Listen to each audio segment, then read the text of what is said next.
और नमस्ते भारत में आगे बढ़ते हुए बात लोकसभा चुनाव की। देखिए, लोकसभा चुनाव के लिए तारीखों का ऐलान नहीं हुआ है, लेकिन बीजेपी ने उम्मीदवारों की पहली लिस्ट जारी कर दी है। इसके साथ ही बीजेपी ने मिशन 2024 में 400 प्लस के टारगेट की तरफ पहला कदम भी बढ़ा दिया है। बीजेपी की तरफ से पहली लिस्ट में 195 उम्मीदवारों के नाम हैं। बड़ी खबर आपको बता रहे हैं, पीएम मोदी तीसरी बार वाराणसी से उम्मीदवार हैं। गृह मंत्री अमित शाह की बात की जाए, गांधीनगर से वो चुनाव लड़ेंगे। बीजेपी ने 3 पूर्व सीएम को मैदान में उतार दिया है। बीजेपी की लिस्ट इसलिए भी खास है क्योंकि इस लिस्ट में उन ताकतवर उम्मीदवारों के नाम शामिल हैं जिन पर मिशन 400 प्लस की जिम्मेदारी है। और 3 पूर्व सीएम इस वक्त बीजेपी ने मैदान में उतार दिए हैं। बताएं आपको कि बीजेपी की लिस्ट जारी होते ही देश के कई शहरों में बीजेपी कार्यकर्ताओं ने जश्न मनाया। जिन्हें टिकट मिला उनके समर्थकों ने सड़क पर उतरकर खुशी का इजहार किया। जिन्हें टिकट मिला उन्होंने एक सुर में कहा कि इस बार पीएम के मिशन 400 पार को साकार करना है। बीजेपी की पहली लिस्ट कुछ खासियत जो है वो हम आपको बताने जा रहे हैं। क्या खास बातें इस लिस्ट में हैं, ये अब हम आपको बताएंगे ग्राफिक्स के जरिए। 195 उम्मीदवारों के नाम का ऐलान हुआ है इस लिस्ट में, और बताएं आपको कि इसमें 155 वो उम्मीदवार हैं जो पिछली बार चुनाव जीते थे। इसके अलावा बीजेपी ने अपने 29 मौजूदा सांसदों को टिकट नहीं दिया है। देखिए किस तरीके से बदलाव किया गया है। 3 पूर्व सीएम शिवराज सिंह चौहान, विप्लव देव और सर्बानंद सोनोवाल को टिकट दिया गया है। 34 मौजूदा केंद्रीय मंत्रियों के नाम पर भी लिस्ट में मुहर लगी है। इसके अलावा आपको बताएं कि लिस्ट में 50 साल से कम उम्र के 47 कैंडिडेट हैं जिन्हें बीजेपी ने युवा कहा है। पहली लिस्ट में जो खासियत है वो ये भी है कि पहली लिस्ट में 57 ओबीसी, 27 एससी और 18 एसटी उम्मीदवारों के भी नाम शामिल हैं। तो ये कुछ खास बातें हैं जो हम आपके सामने रख रहे हैं। जो पहली लिस्ट आई है उसमें किस तरीके से बीजेपी ने हर तरीके से जो संभावनाएं थी उनको, जो पहले हम जता रहे थे कि ये इस तरीके का कुछ सेटलमेंट हो सकता है, उस पर आगे बढ़ते हुए बीजेपी दिख रही है। राजस्थान की अगर बात करें तो देखिए, राजस्थान में बीजेपी में 15 सीटों पर उम्मीदवार घोषित कर दिए हैं। राजस्थान में बीजेपी ने 5 सांसदों का टिकट भी काटा है। बीजेपी ने राजस्थान में 2 सीटों पर चेहरा बदल दिया। राजस्थान की जोधपुर सीट से बीजेपी ने फिर केंद्रीय जल शक्ति मंत्री गजेंद्र सिंह शेखावत को उम्मीदवार बनाया है। उनसे खास बातचीत एबीपी न्यूज ने की है, आपको सुनवाते हैं। देखिए, ये बधाई जोधपुर लोकसभा क्षेत्र के भारतीय जनता पार्टी के देवतुल्य कार्यकर्ताओं को है और अभिनंदन पार्टी के राष्ट्रीय नेतृत्व का, आदरणीय श्रद्धेय प्रधानमंत्री जी का, आदरणीय गृह मंत्री जी का, आदरणीय राष्ट्रीय अध्यक्ष जी का, आदरणीय संगठन महामंत्री जी का, प्रदेश के सम्माननीय मुख्यमंत्री जी का, प्रदेश के प्रदेशाध्यक्ष जी का, कि उन्होंने मेरे ऊपर ये विश्वास व्यक्त करते हुए मुझे तीसरी बार जोधपुर की सेवा का सौभाग्यपूर्ण अवसर दिया है। और मैं ये मानता हूँ कि जो मुझे सौभाग्यपूर्ण अवसर मिला है ये मुझे नहीं, जो साधना, जो तपस्या मेरे भारतीय जनता पार्टी लोकसभा क्षेत्र जोधपुर के कार्यकर्ताओं ने की है, ये उनकी सेवा का सम्मान जो है उन सबको मिला है, उनकी सेवा के सम्मान के प्रतिफल के रूप में मिला है। मैं उन सबको, जोधपुर भारतीय जनता पार्टी के सभी कार्यकर्ताओं को, मेरे सभी सम्माननीय विधायकों को, सबको हृदयपूर्वक उसके लिए बधाई देता हूँ, उन सबका अभिनंदन करता हूँ, उन सबका धन्यवाद करता हूँ। वहीं मध्य प्रदेश में 24 सीटों पर बीजेपी उम्मीदवार घोषित कर दी गई। बीजेपी ने मध्य प्रदेश में 6 सांसदों का टिकट काटा है। गुना से ज्योतिरादित्य सिंधिया को टिकट मिला है। विदिशा की बात करें तो शिवराज सिंह चौहान को यहां पर उतारा गया है। टिकट मिलने के बाद शिवराज सिंह चौहान ने कहा कि वो पीएम के मिशन को पूरा करेंगे।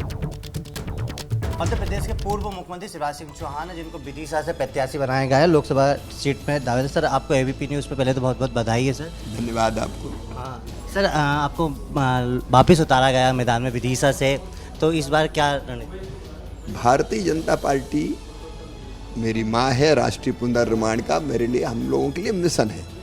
और प्रधानमंत्री जी के नेतृत्व में एक अद्भुत और अभूतपूर्व विकास देश का हो रहा है। जन कल्याण के कामों का एक नया इतिहास रचा गया है और अब तो संकल्प है उनका विकसित भारत। और मुझे खुशी है कि विकसित भारत का संकल्प उनके नेतृत्व में, उन्हीं के हाथों से पूरा होगा और उसमें गिलहरी सा योगदान करने का अवसर हमको प्राप्त हुआ है। सर, 5 बार के सांसद और 6 बार के विधायक भी हैं और 16 साल का अनुभव है आपका सीएम का। अब वापस सांसद बनने जा रहे हैं, इस तरह से टिकट दिया गया बीजेपी ने? नहीं, जो भी दायित्व पार्टी ने दिया उसको पूरी मेहनत और ईमानदारी के साथ पहले भी किया, अब भी उस दायित्व को पूरा करेंगे। मेरा सौभाग्य है कि विदिशा की जनता का, जिससे मेरे आत्मीय रिश्ते रहे, सेवा करने का अवसर मिला है। और आइए अब देश की राजधानी दिल्ली की बात करते हैं। वहां पर 5 सीटों पर बीजेपी ने अपने उम्मीदवार घोषित कर दिए हैं। 4 सांसदों का टिकट बीजेपी ने काट दिया है। मौजूदा सांसदों में सिर्फ मनोज तिवारी को टिकट मिला है। नॉर्थ ईस्ट दिल्ली से फिर मनोज तिवारी को उम्मीदवार बनाया है बीजेपी ने। मनोज तिवारी को टिकट मिला है उत्तर पूर्व दिल्ली से। बधाई हो आपको सबसे पहले। थैंक यू रविकांत जी। क्या आ रहा है इस समय मन में? मन में पार्टी को धन्यवाद देने का भाव है, जो विश्वास जताया है नरेंद्र मोदी जी ने पुनः एक बार हमारे ऊपर। हमारा ये 10 साल का जो परिश्रम है वो लग रहा है सकारात्मक दिशा में गया है, और हम पूरा विश्वास दिलाते हैं कि पार्टी ने जो विश्वास दिखाया है, हम इस विश्वास पर खरा उतरने का प्रयास करेंगे। पहले हम 56% वोट लेकर के दिल्ली में जीते थे 7 सीट। इस बार हमारी कोशिश रहे कि हम इसको भी आगे बढ़ाएं और लगभग 60% वोट भारतीय जनता पार्टी के सांसदों के जिम्मे आए, और पूरे देश में जो मोदी जी का एक मुंह से निकल गया है कि हम 370 सीट, हम उस 370 को 371 कैसे कर सकते हैं, इसके लिए हम प्रयास करेंगे। यानी सिर्फ अपनी ही सीट नहीं बल्कि दिल्ली की 7 सीट पे काम करेंगे। 100% हमारी जिम्मेदारी है कि दिल्ली के हर सीट को पहले से भी 2019 से अपेक्षा भी ज़्यादा से ज़्यादा मतों से जीतकर, अंतर से जीतकर हम देंगे नरेंद्र मोदी जी के झोली में। तो मंत्री होने वाले हैं? अरे अभी तो सांसद बनना है।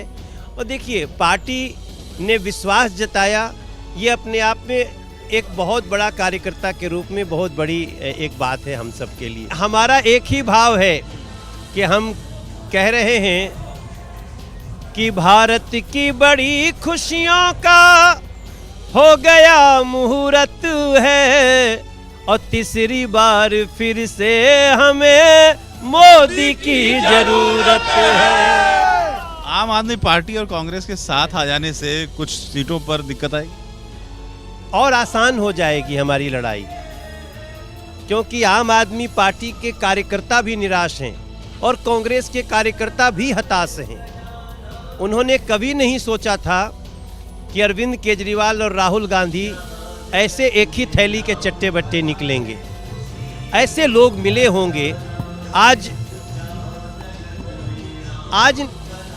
हताशा है आम आदमी पार्टी और कांग्रेस के कार्यकर्ताओं में, क्योंकि आम आदमी पार्टी के नेता ने जितनी गाली दी है कांग्रेस को, जितनी गाली दी है शीला दीक्षित जी को, और उसके बाद भी कांग्रेस और आम आदमी पार्टी साथ में है, ये दिल्ली में कोई स्वीकार नहीं कर सकता। वहीं दिल्ली में बीजेपी ने विधानसभा में अपने विधायक दल के नेता रामवीर सिंह बिधूड़ी को भी चुनावी मैदान में उतार दिया है। रामवीर सिंह बिधूड़ी को दक्षिण दिल्ली सीट पर उम्मीदवार बनाया गया है। इस सीट पर 2019 में रमेश बिधूड़ी चुनाव जीते थे। रमेश बिधूड़ी का इस बार टिकट बीजेपी ने काट दिया है। दक्षिणी दिल्ली से बीजेपी ने दिल्ली विधानसभा में नेता प्रतिपक्ष रामवीर सिंह बिधूड़ी को मैदान में उतारा है। बिधूड़ी जी, आपके लिए पल, आपको बीजेपी की ओर से दक्षिण दिल्ली का उम्मीदवार बनाया गया है, क्या कहना चाहेंगे? मैं सबसे पहले देश के यशस्वी प्रधानमंत्री आदरणीय श्री नरेंद्र मोदी जी, भारतीय जनता पार्टी के राष्ट्रीय अध्यक्ष आदरणीय श्री जेपी नड्डा जी और भारत के गृह मंत्री आदरणीय श्री अमित शाह जी और शीर्ष नेतृत्व के प्रति आभार व्यक्त करता हूँ।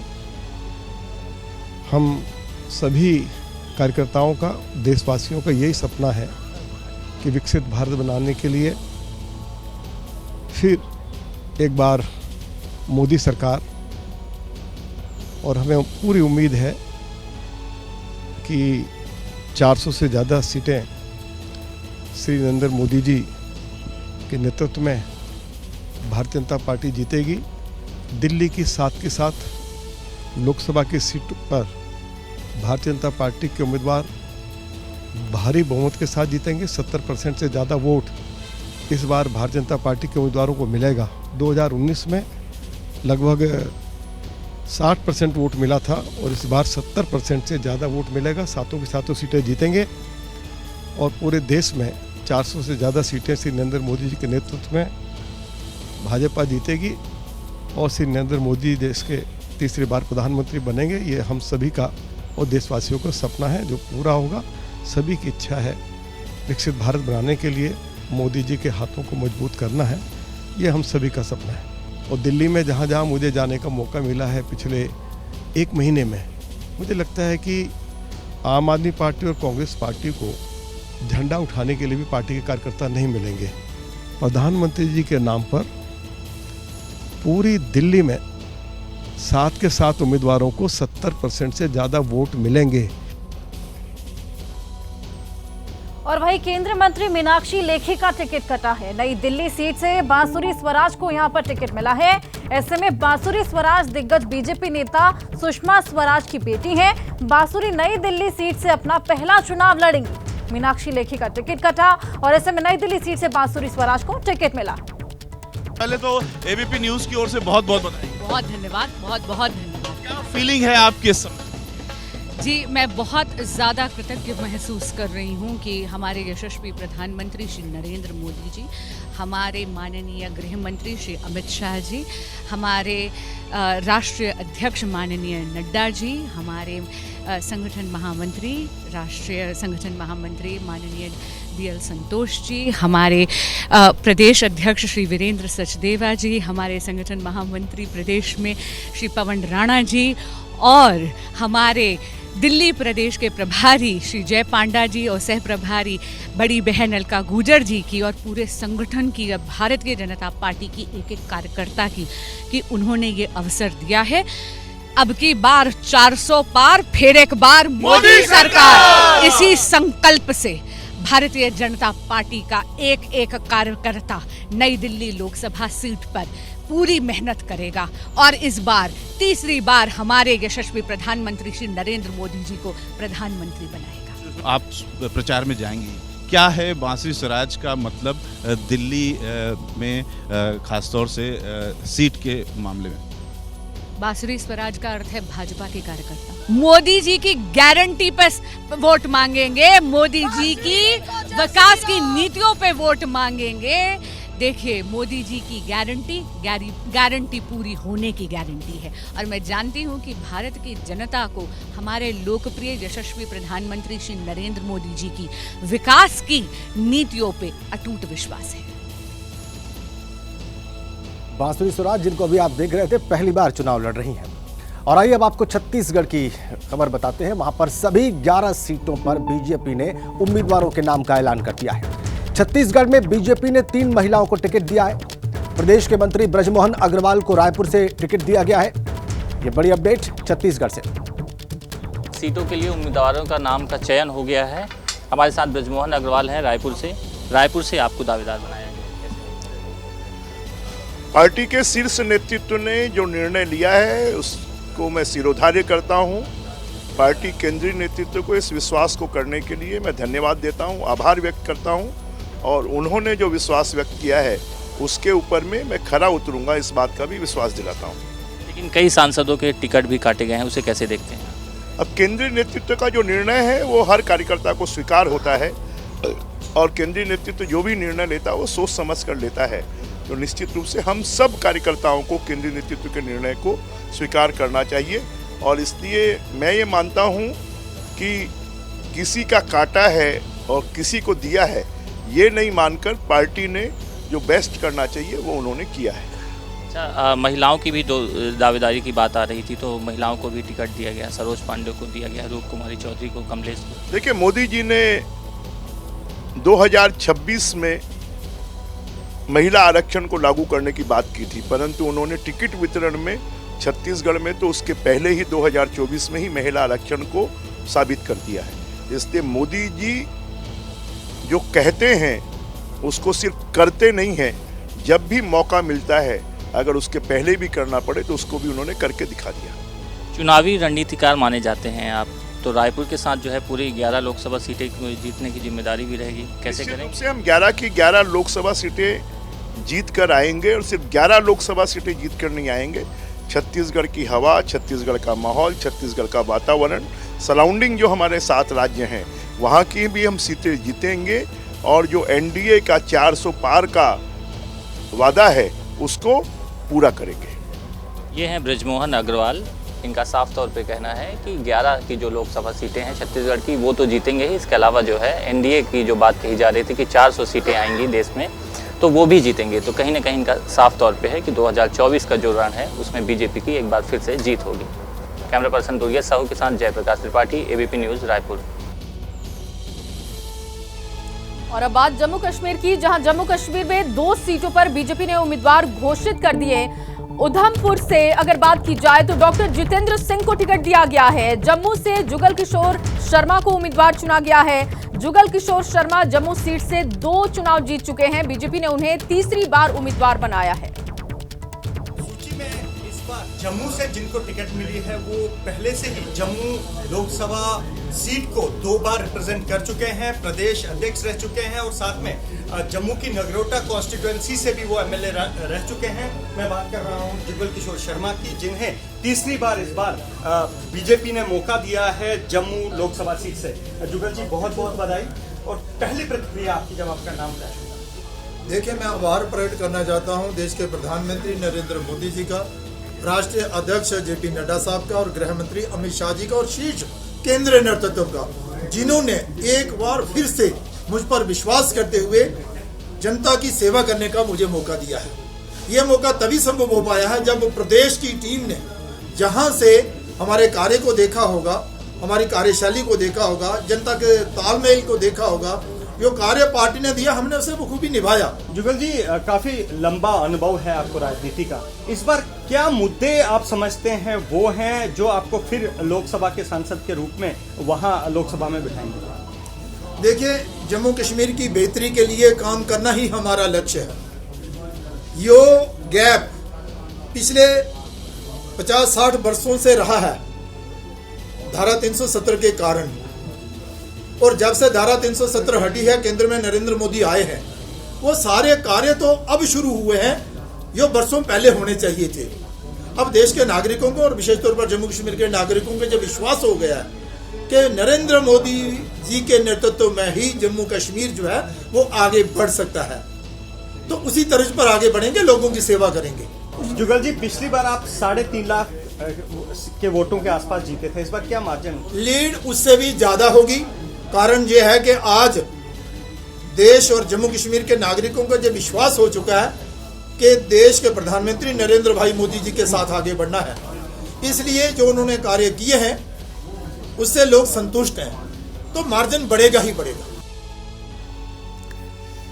आइए अब मध्य प्रदेश की बात करते हैं। वहां पर भोपाल सीट से बीजेपी ने आलोक शर्मा को अपना उम्मीदवार बनाया है और टिकट मिलने के बाद आलोक शर्मा ने कहा कि वो भोपाल के लोगों की तीसरी बार मोदी सरकार के लिए वोट मांगेंगे। भोपाल लोकसभा सीट से आलोक शर्मा जी को उम्मीदवार बनाया भारतीय जनता पार्टी ने। साध्वी प्रज्ञा ठाकुर का टिकट काटा। हमारे साथ कुछ सीधे बात करेंगे। सर्वप्रथम तो मैं देश के यशस्वी प्रधानमंत्री आदरणीय नरेंद्र मोदी जी का, भारतीय जनता पार्टी के यशस्वी राष्ट्रीय अध्यक्ष जगत प्रकाश नड्डा जी का, भारतीय जनता पार्टी के यशस्वी प्रदेश अध्यक्ष विष्णुदत्त शर्मा जी का, प्रदेश संगठन महामंत्री हितानंद शर्मा जी का, भारतीय जनता पार्टी के वरिष्ठ नेता शिवराज सिंह चौहान जी सहित पूरे प्रदेश के संगठन का, केंद्रीय नेतृत्व का आभार व्यक्त करता हूं, जिन्होंने मुझ जैसे एक साधारण से कार्यकर्ता को भोपाल लोकसभा सीट से प्रत्याशी बनाया। पूरे देश में अब की बार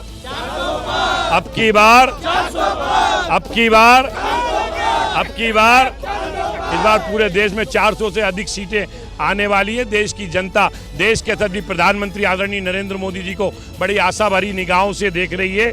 मध्य प्रदेश की 29 सीटें इस बार भारतीय जनता पार्टी की झोली में जाने वाली हैं और पूरे मध्य प्रदेश में कांग्रेस का सफाया होने वाला है। पूरे मध्य प्रदेश में 29 सीटों पे कमल खिलने वाला है।